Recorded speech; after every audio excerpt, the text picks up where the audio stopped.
Saludos a todos y bienvenidos a un nuevo video de la materia mecánica tensorial. En esta ocasión vamos a explicar los ejemplos 4 y 5 del capítulo 2 del libro guía de la materia. Estos ejemplos son muy importantes, pues aquí vamos a trabajar el concepto de diada en el ejemplo 2.4 y en el 2.5 ya vamos a mezclar los últimos conceptos que vimos en el video de notación inicial, que son los conceptos de tensor simétrico y antisimétrico.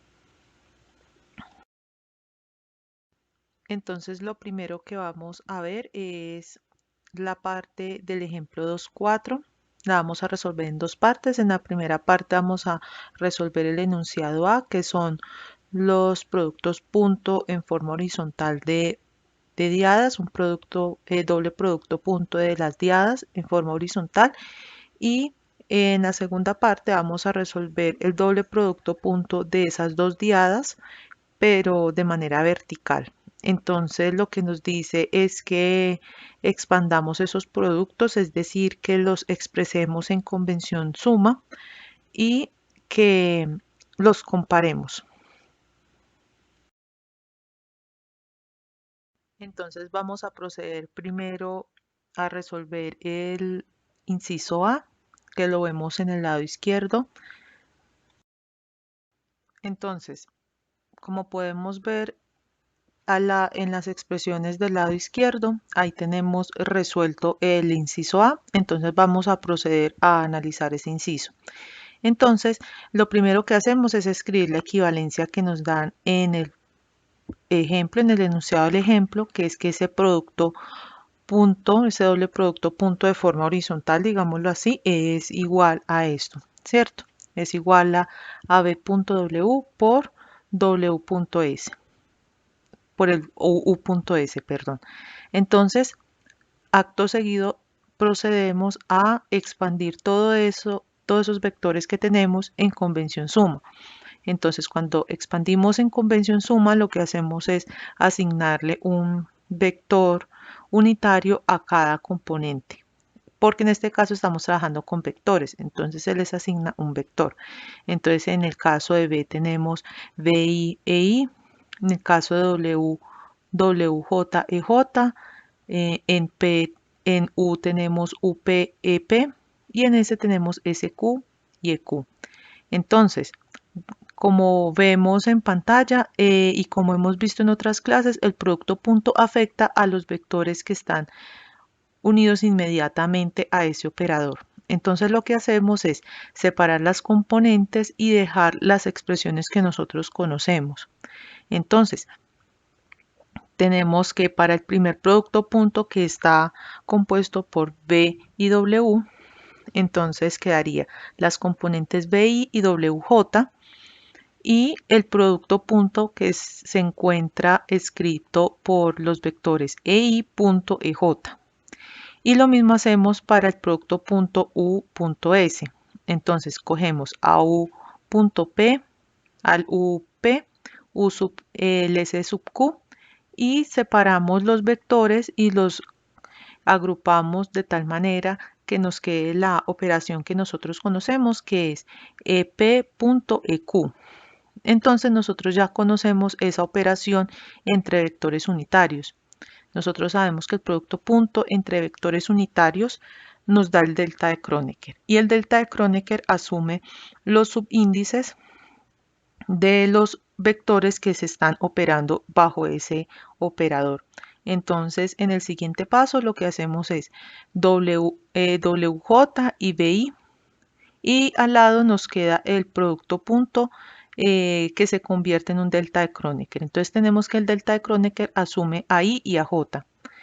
Y en el caso del producto punto U.S, entonces nos queda U sub P, S sub Q, y delta asume los subíndices de P y Q, porque esos son los vectores que están trabajando en ese producto punto. Entonces después ya empleamos la propiedad de sustitución. Entonces para el caso W quedaría que W y delta tienen los índices de Kronecker repetidos. Entonces en J. Entonces lo que hacemos es que W asume el I. Entonces quedaría B sub I y W sub I y U sub P y S sub P, porque entre S sub Q y delta PQ se aplica la propiedad de sustitución, y al ver que tenemos los subíndices Q repetidos, entonces S asume el índice P. Entonces quedaría UP y SP. Y como podemos ver, S nos da un escalar, como habíamos dicho con los productos puntos. Entonces, cuando nosotros tenemos productos puntos, eso nos va a dar un escalar. Entonces, el producto punto B.W nos da un escalar. Y el producto punto U.S nos da otro escalar. Entonces tenemos el producto de dos escalares y eso nos da como resultado otro escalar. Entonces aquí vemos la primera parte del ejemplo resuelta, en la que el resultado nos da un escalar, y ya vimos por qué nos da un escalar. Ahora, en el caso del segundo inciso, tenemos que el producto punto, en este caso vertical o doble producto punto, entre esas dos diadas nos da el producto de productos puntos, pero de diferente manera en la que lo teníamos en el inciso A.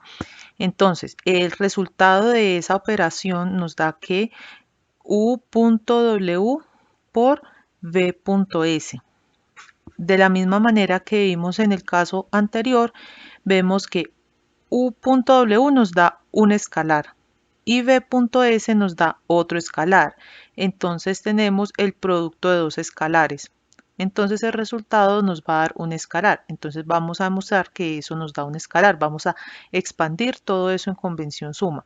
Entonces, cuando expandimos en convención suma, lo que hacemos es primero tener en cuenta que cada vector tiene unas componentes que están expresadas en función del vector canónico, E sub I, E sub J, E sub K, el que estemos trabajando en ese momento. Entonces cogemos a U, al vector U, y entonces lo expresamos en convención suma, que en este caso sería U sub I, E sub I, punto. El vector W lo expresamos en convención suma también, WJ, EJ, AB en convención suma nos quedaría expresado como VP, EP, y S lo expresamos como SQ, EQ.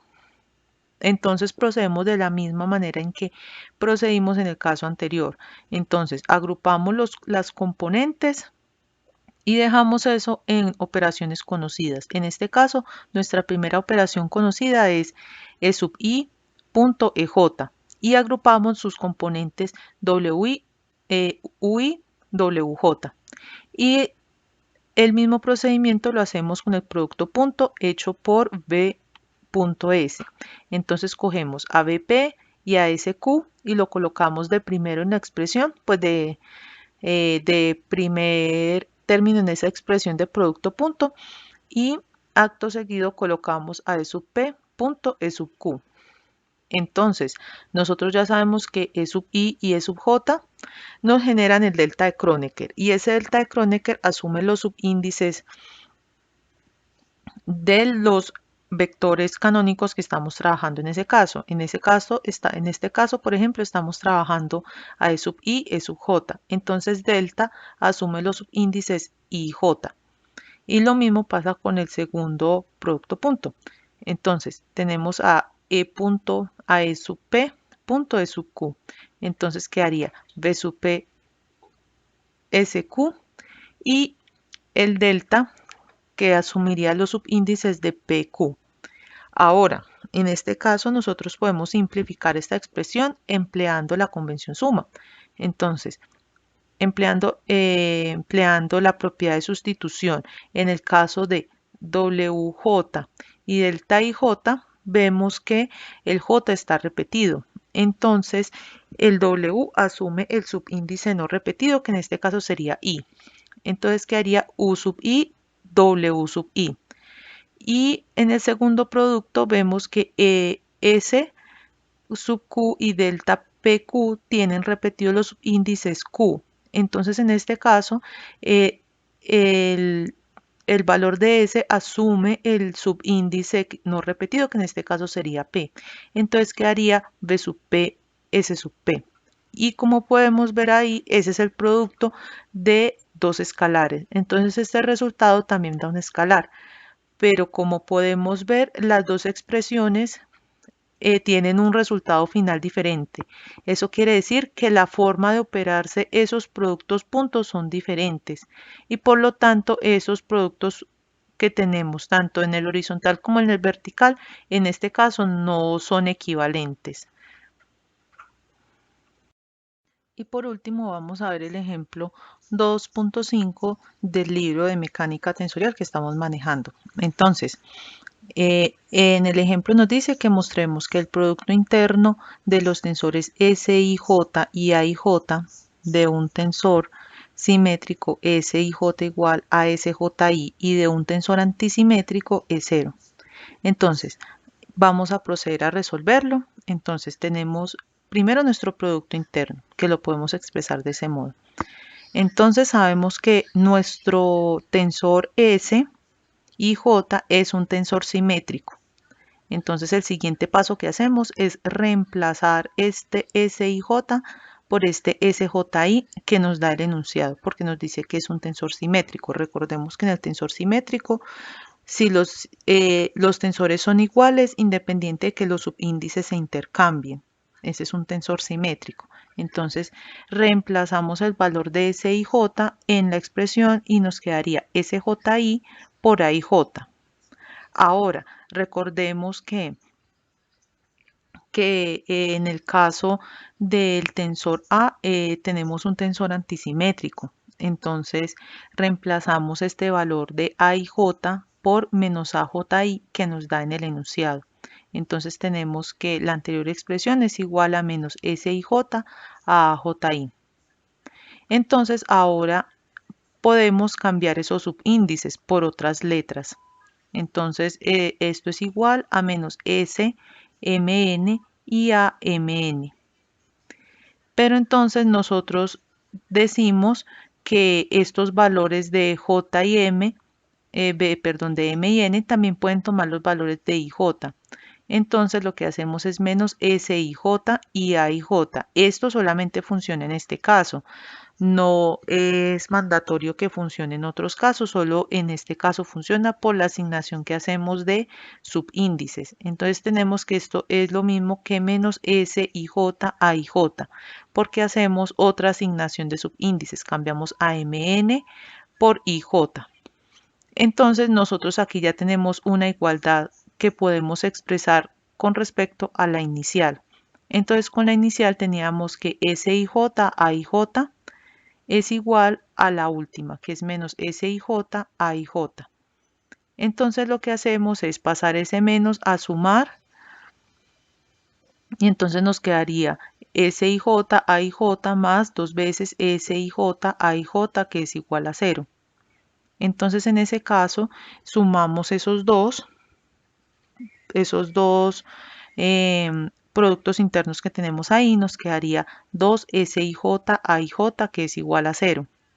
Pero entonces en un producto que tenemos igual a 0 entre dos cosas, si nosotros multiplicamos dos cosas y ese producto de esas dos cosas nos da 0, una de las dos tiene que ser 0. Y como sabemos que 2 no es igual a 0, entonces de ahí concluimos que SIJ a IJ es igual a 0. Y así se hace el ejemplo 2.5. Y bien, esto ha sido todo por este video. Espero que les haya gustado. Los espero en una próxima ocasión.